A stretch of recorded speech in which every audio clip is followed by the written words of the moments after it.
iki kudune damkar iki. Lah iki kudune damkar nek ora damkar ya ora iso no. Few moments later.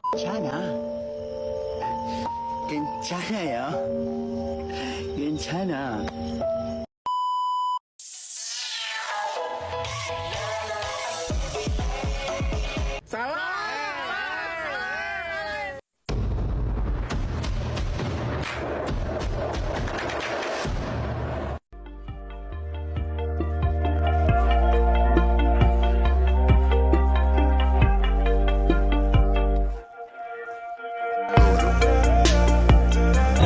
Assalamualaikum warahmatullahi wabarakatuh. Hai teman-teman, baik kami dari kelompok 2 ingin mempresentasikan terkait dengan tugas mata kuliah teknik biosistem yang terkait dengan konservasi tanah dan air, di mana kami mengambil modul konservasi tanah dan air dengan metode vegetasi untuk mencegah erosi. Sebelum ke praktiknya, kami di sini mempersiapkan terlebih dahulu alat dan bahannya. Yang pertama yaitu pemotongan botol plastik dengan menggunakan cutter, yang dimana nantinya botol ini akan kami isi dengan media tanah, tanaman dan dedaunan kering untuk melakukan praktik konservasi tanah dan air dengan metode vegetasi. Selanjutnya, setelah persiapan alat dan bahan, selanjutnya kami mengisi botol yang sudah kami potong tadi dengan media tanah. Botol yang pertama kami isi dengan media tanah saja, botol yang kedua kami mengisinya dengan media tanah dan rerumputan, yang ketiga yaitu dengan media tanah dan daun kering serta bebatuan. Setelah persiapan alat dan semua bahan selesai, kami akan melakukan praktik konservasi tanah dan air dengan metode vegetasi untuk mencegah erosi.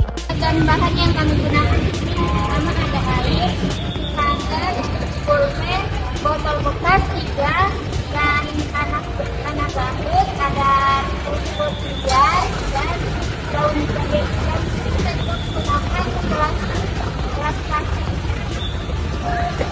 Baik, kami dari kelompok 2 akan membuat praktik tentang konservasi tanah dan air. Ini kami menggunakan 3 percobaan. Yang pertama ada yang menggunakan tanah saja, kedua dengan adanya tanaman, dan yang ketiga dengan daun. Baik, jadi di sini kami ada pertanyaan pertama terhadap vegetasi yang ada sudah erosi, apakah erosi itu akan menyebabkan terhadap adanya tanah saja, ada tanaman, atau daun kering dan bebatuan. Baik, di sini kita akan langsung saja melakukan praktik untuk vegetasi. Yang pertama, menuangkan air ke tanah yang tidak ada rumput atau daunnya.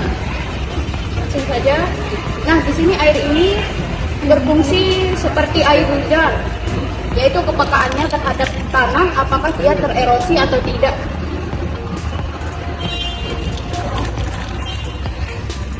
Baik, lanjut ke sampel kedua, yaitu yang ada tanamannya, apakah dia tingkat kepekaannya terhadap erosi itu bagaimana. Langsung saja.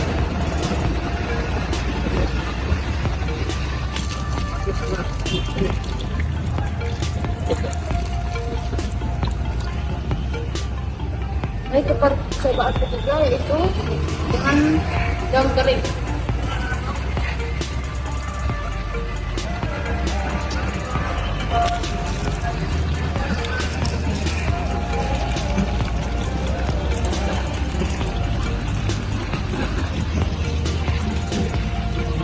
Baik, dari percobaan yang kami lakukan tadi,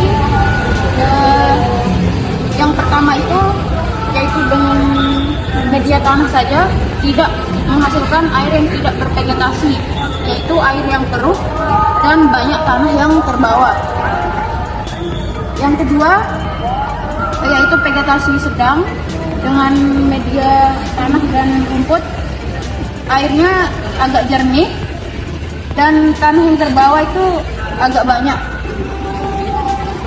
Yang ketiga yaitu vegetasi lebat, yaitu dengan daun kering dan sedikit bebatuan. Di sini airnya bisa dilihat jernih ya, bisa dibilang jernih, dan tanah yang terbawa itu sedikit. Nah, sehingga bisa disimpulkan bahwa dari percobaan tadi, jika di lingkungan itu hanya ada tanah dan tidak terbantu oleh seperti rerumputan atau dedaunan atau bebatuan, maka akan rentan terjadi erosi. Jika di lingkungan tersebut terdapat beberapa tanaman, maka itu akan menyebabkan erosi pada lingkungan tersebut. Nah, jika di lingkungan tersebut vegetasinya lebat, maka itu sangat akan mengurangi akan terjadinya erosi pada lingkungan tersebut, sehingga ini merupakan salah satu cara penanggulangan erosi, yaitu konservasi tanah dan air dengan secara vegetasi. Melalui tugas praktik ini, kami juga ingin menyampaikan bahwa dampak erosi terhadap lingkungan sangat berbahaya, karena itu sangat akan berpengaruh terhadap lingkungan. Dampak erosi terhadap lingkungan beberapa, yaitu yang pertama degradasi lahan. Erosi tanah menyebabkan hilangnya lapisan tanah yang subur, mengurangi kemampuan lahan untuk menopang kehidupan. Yang kedua, pencemaran air. Sedimen tanah yang terbawa aliran air dapat mencemari sungai dan danau, mengganggu ekosistem perairan. Yang ketiga yaitu bencana alam, di mana erosi tanah dapat meningkatkan risiko banjir dan longsor, mengancam keselamatan manusia dan infrastruktur yang ada pada lingkungan sekitar.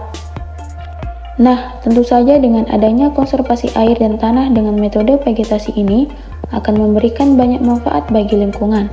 Yang pertama, peningkatan kualitas air. Vegetasi membantu menyaring air hujan, mengurangi polusi, dan menjaga kebersihan air sungai dan danau. Yang kedua yaitu peningkatan produktivitas lahan. Tanah yang sehat mendukung pertumbuhan tanaman, meningkatkan hasil panen, dan menjamin ketahanan pangan. Yang ketiga yaitu mitigasi bencana alam.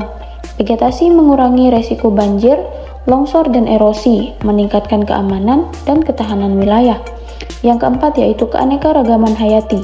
Vegetasi mendukung habitat berbagai spesies tumbuhan dan hewan, menjaga keanekaragaman hayati dan ekosistem. Baik, itu saja presentasi dari kelompok 2.